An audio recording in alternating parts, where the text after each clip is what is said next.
Good afternoon and good morning to our West Coast listeners. My name is Juan Thomas. I have the honor of serving as chair of the ABA Civil Rights and Social Justice section. And I'm so honored that you are with us today for our weekly chair chat. Today, as my special guest, is my good friend and Morehouse brother, Mr. Eric Guthrie. The only thing that he and I actually debate is whose class is better, the class of '88 or the class of '92. We'll save that for another day. Eric is the author of Blockchain or Die, Learn to Profit from Cryptocurrencies and Blockchains. I've read the book. I've heard him lecture on this topic before. He's a lawyer in Maryland, and I'm so honored, Eric, that you are our guest today. Welcome. Thank you, brother. I appreciate you having me. Well, Eric, as an expert of cryptocurrency and blockchain, could you please start with just defining for us what is cryptocurrency and what is blockchain? So that's a loaded question, but it's one that's so important to have people understand at a fundamental level. I was at a reception one time and this is back in 2017, talking to a group of people about it. And they asked me what it was. And I said, it's very complicated. And one woman said, if you're an expert, you can tell me about it in 30 seconds or less. I said, challenge accepted. So the best way to describe it is to put it in context for what we already know in our world today.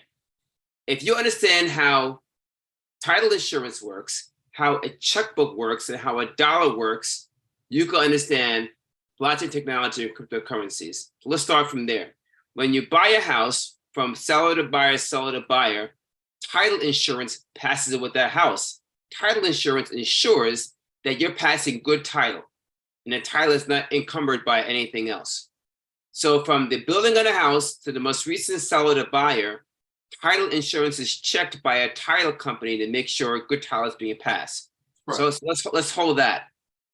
Then let's replace the house with a dollar. So now the dollar after it's minted is being passed, government to buyer to seller, buyer to seller, buyer to seller, until the most recent transaction in that chain. So now that dollar is being tracked. Now let's put all of those trackings of all of those dollars on your checkbook ledger.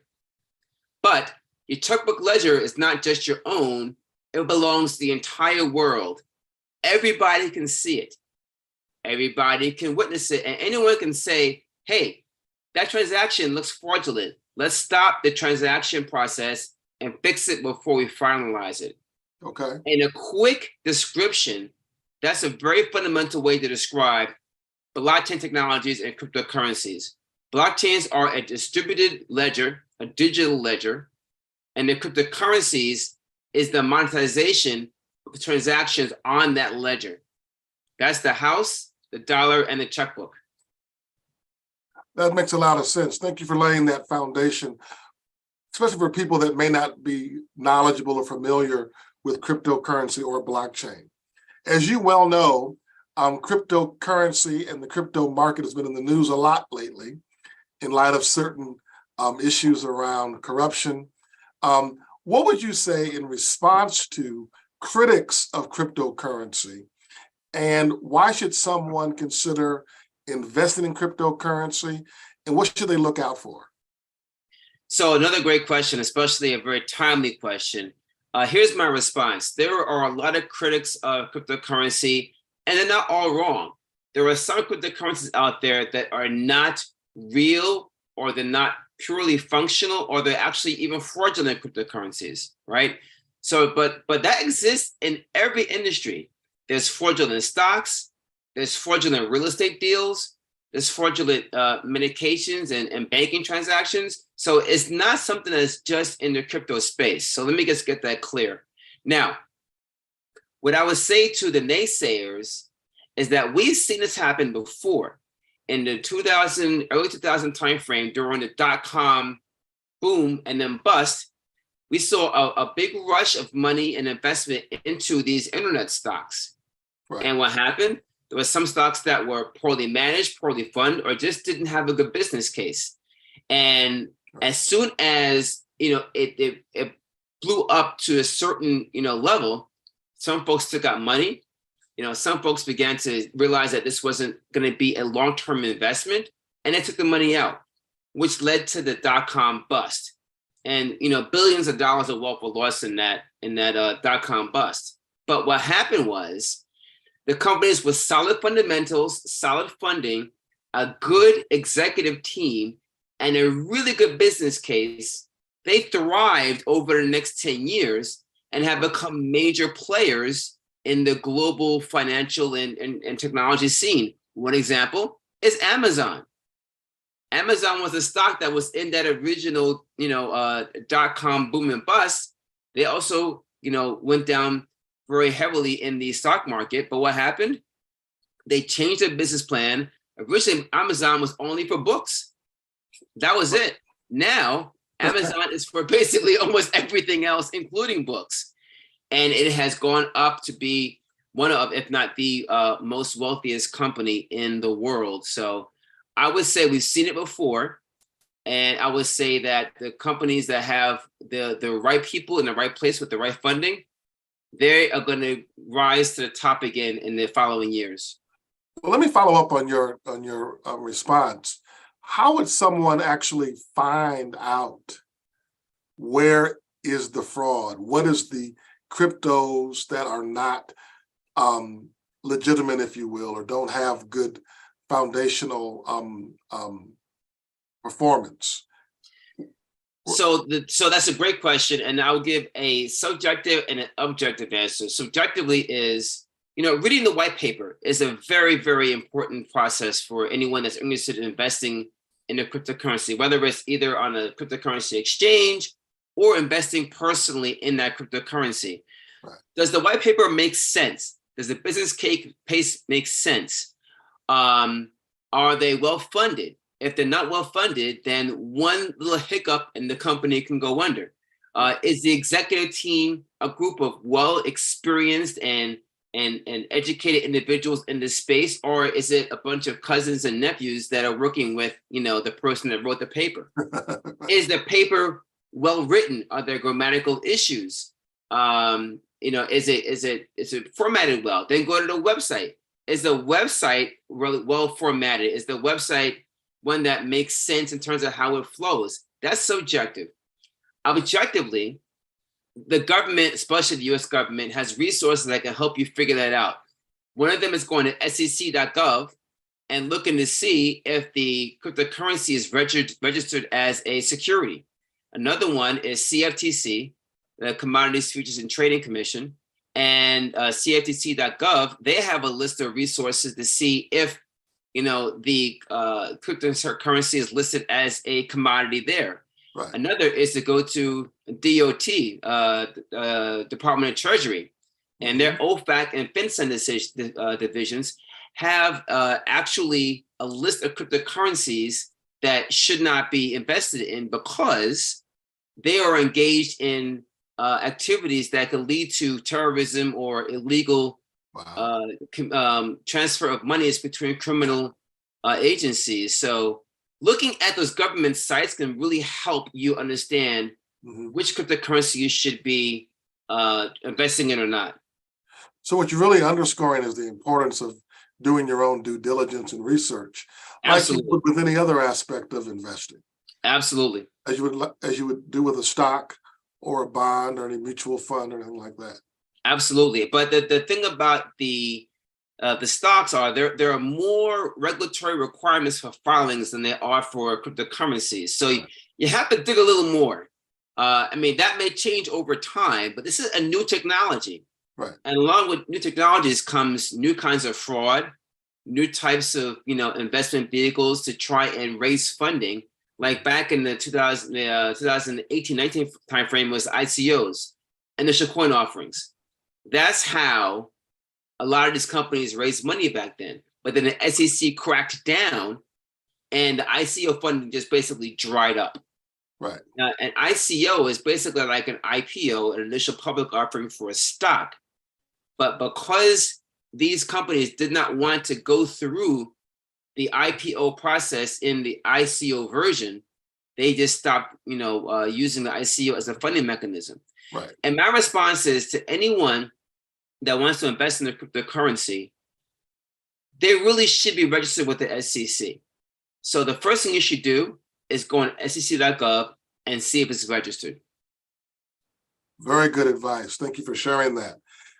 Eric, one of the theme of my year as chair is economic justice. And we've spent this chair chat using it as a platform to talk about different economic justice issues. One of the three pillars that I have for economic justice is financial literacy.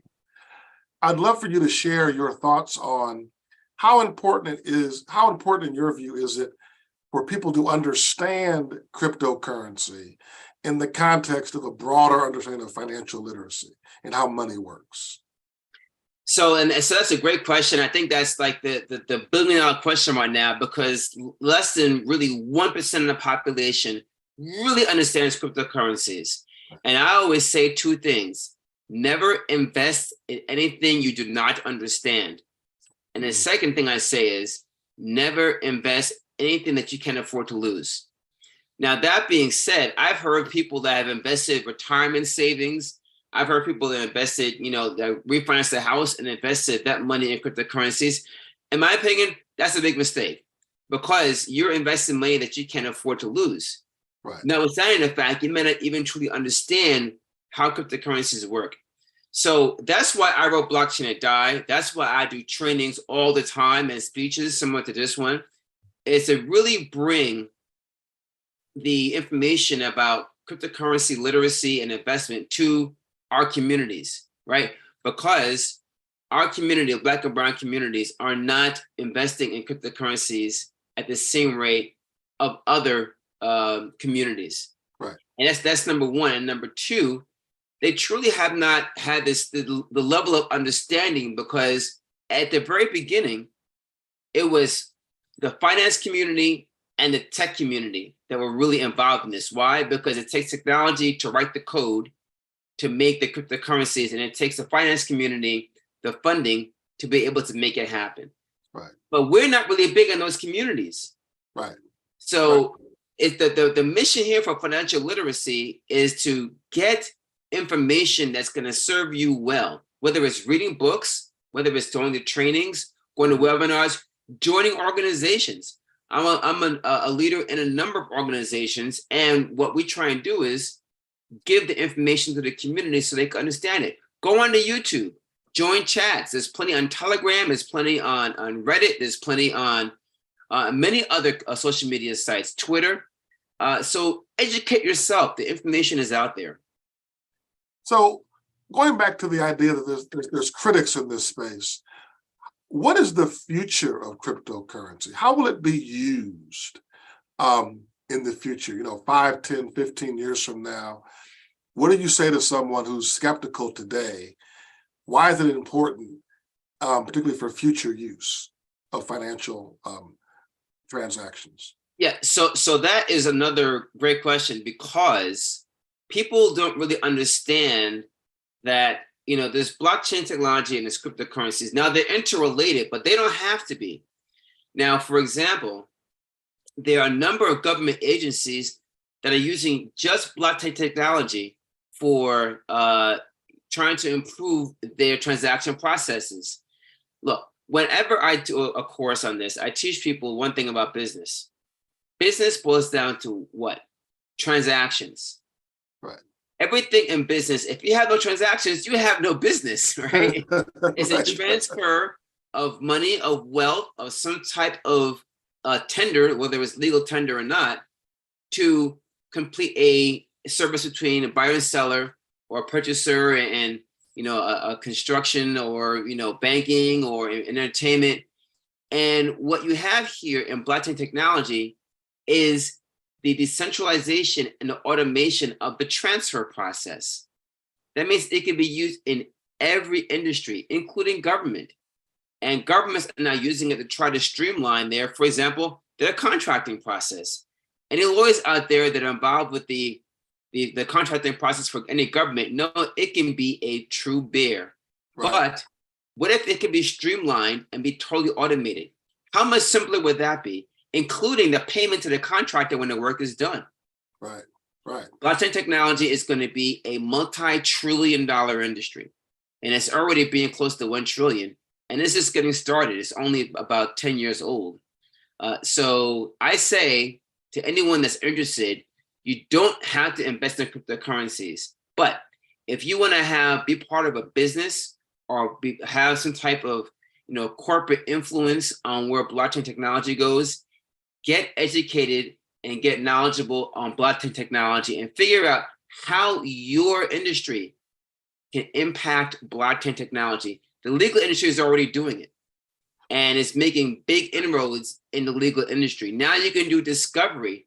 Courts have decided that using blockchain technology for discovery is a totally legitimate thing to do under the rules of evidence. I mean, that's huge. That's huge, right? It's huge. And only a few courts have started it, but they're starting it. I'm glad you mentioned how this is impacting the legal community. Most of our listeners are lawyers from across the country. Could you speak a little bit more about how this is going to impact our profession specifically, particularly in the context of the practice of law? Are there, I imagine you would encourage bar associations like the ABA and others to maybe create more CLE programming or even divisions or committees around this work. Is that correct? Absolutely. So, matter of fact, I have a course called the Blockchain Legal Specialist course, which is worth 7.5 MCLEs by the DC Bar Association. So because it's MCLE, multi-state continuing legal education, it's good in 45 states. And I teach that course about 4 times a year, 3 or 4 times a year, depending on availability with my travel and other activities. So the first thing is, if you want an MCLE course that's going to give you the information, we have one that we can give to you through a DC bar. Now, that being said, why is it so important? Here's why it's so important. It's going to impact every portion of the legal profession. Let's start with smart contracts. Okay. I mean, contracts is an L1 course, right? Right. So now you have this thing called smart contracts. I'm going to do a quick spoiler alert. Okay. Smart contracts is basically, it's just code that's used to write from buyer to seller what's being transferred. Right. But it's not a true legal agreement, because there's many things that we do as lawyers that make agreements legal. So it's not really a contract. It's really just smart code. But now a lot of lawyers are getting involved, including myself, with smart legal agreements to actually make the agreement legal under current legal standards. Mm-hmm. That's one thing. Another example, and I can discuss this all day, but I'll just give one more example. Okay. If you have a smart contract, and let's say you have a smart contract with a organization, a decentralized organization in, let's say, Malaysia, and there is an issue with the smart contract, well, where do you sue? Do you sue in the US? Do you sue in Malaysia? If it's processed by a node in Japan, do you sue in Japan? So there are jurisdictional issues abound with smart contracts. Right. And the legal community is playing catch up, but we're catching up. But we're playing catch up with how to create new law that's going to be able to enable us to figure out how to resolve disputes on the blockchain smart contract side.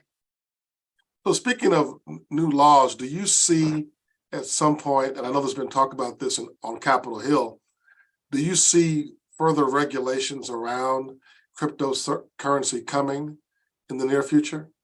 Absolutely. And here's why I say that. I mean, there's already been a whole host of laws passed to research it, to regulate it, to figure out how to enforce it. But all the laws that have been written are very disjointed. I mean, some of them even have redundancies. So what the Biden White House did was they put out an executive order that talked about the regulation of digital assets. So it was really the first comprehensive piece of legal documentation, not legislation. So I would say law, but not legislation, that holds together all the agencies. Commerce is in there. The IRS is in there. The SEC is in there. the CFTC is in there, and just pulling them all together. Commerce really has the lead on it because it is a commercial activity, Right. but all the agencies are kind of working together. And then that was about a year and a half ago. And then they published an update just recently, I think it was around September timeframe, about more information about the digital asset work they're doing. That being said, the executive order is only as good as the White House that's enforcing it. So if someone else gets reelected, they can wipe out the executive order and just not even have it be relevant anymore, which is why legislation is so important. But if they use that executive order to be able to be a foundation for better legislation, I think we'll have some good legislation in the future for how to regulate and enforce blockchains and cryptocurrencies. Great, great. So tell me this, where should someone go to find your book? I see you've got your t-shirt on today. Like I mentioned, I have a copy and read it about a year ago. There's your copy there. Where can we find your book? But also tied to that, could you recommend some other, and you mentioned some of the websites, some of the governmental websites, where can people go to get information about cryptocurrency, blockchain technology? What are some of those resources or websites you would recommend? Okay, so another great question. I appreciate it. The first place is Amazon to buy my book, like you mentioned, where you can find it.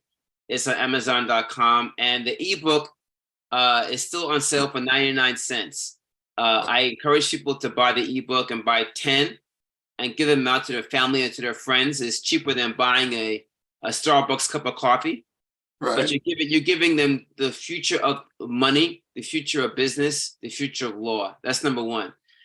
Number two, I speak at a lot of conferences. So if you follow me on Facebook at Blockchain or Die, or on Twitter at Diversify or Die, you will find where I'm speaking. I'm speaking in Atlanta, I'm speaking in Miami next week at a quantum conference. So if you want, I can send you the information one. You can share it with your people. Yeah, please do. We'll share it. Yep. So I'm speaking at a quantum conference, and actually I'm moderating a legal panel. That's next Wednesday, and then that's actually a week from today. And then I'll be speaking at an NFT conference in Atlanta the week before Founders Day. So the week of, I think it's around the 7th or the 8th. Yep. And then I was speaking at another conference in May in Charlotte, and a few others for the rest of the year. I'm speaking so many, I don't have them in my head. I'll share them with you, and then you can share it with your people. But the other thing I'll say is where to go to information. So there's some really good resources that are out there that can be really helpful. One of them is going to coinmarketcap.com. That's coin, market, and cap. Just one word, no spaces, no dashes, .com. And there's a lot of information there about cryptocurrencies. Another place you can go is an organization that I am a leader in, which is called the Government Blockchain Association, gba.com. And gba.com is where you can go to find out more information about blockchain technology and chapters in many states in the US as well as overseas. And the other place you can go is to just go onto social media and Google blockchain, to Google, cryptocurrencies, and there's plenty of chat groups.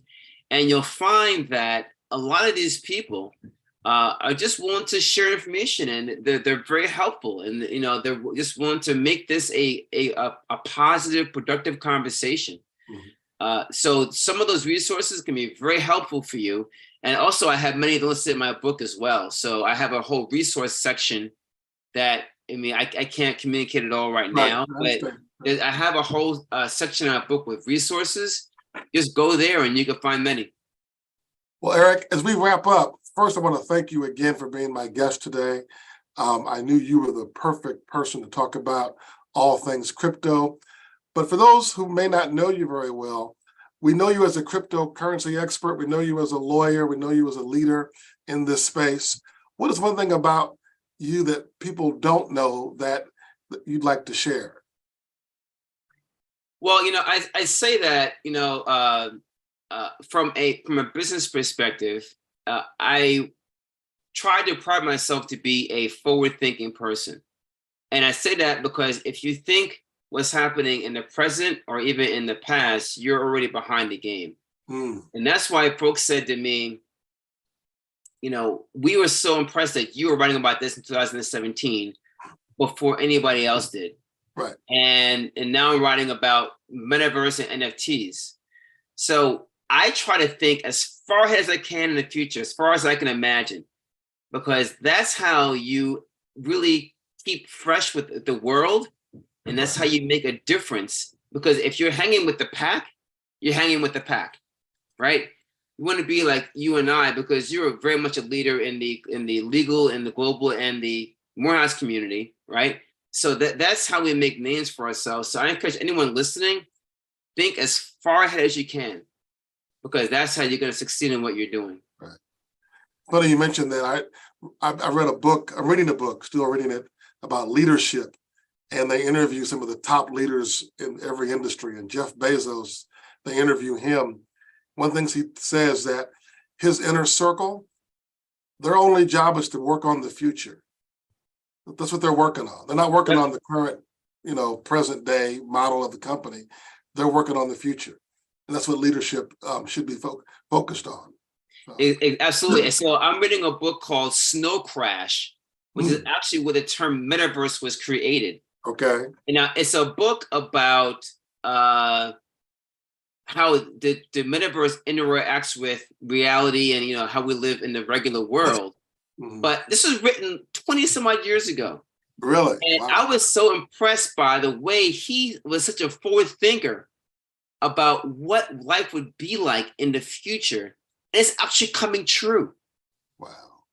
So thinking ahead in the future is how you make a difference in your life and your business and everyone that impacts you, that's around you in your circle, your space, because they're going to follow your lead.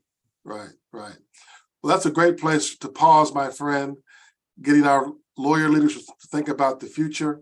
I want to thank you again for being our guest today. Please, friends, colleagues, buy the book, Blockchain or Die. You can find it on Amazon. And like Eric mentioned, if you want the e-version, it's only 99 cents. I think we all can afford that. So, Eric, thank you for being my guest today and look forward to seeing you in the near future. Thank you, Juan. I appreciate you having me. Everybody, please be safe out there. And if you need me, reach out to me through Juan. Great.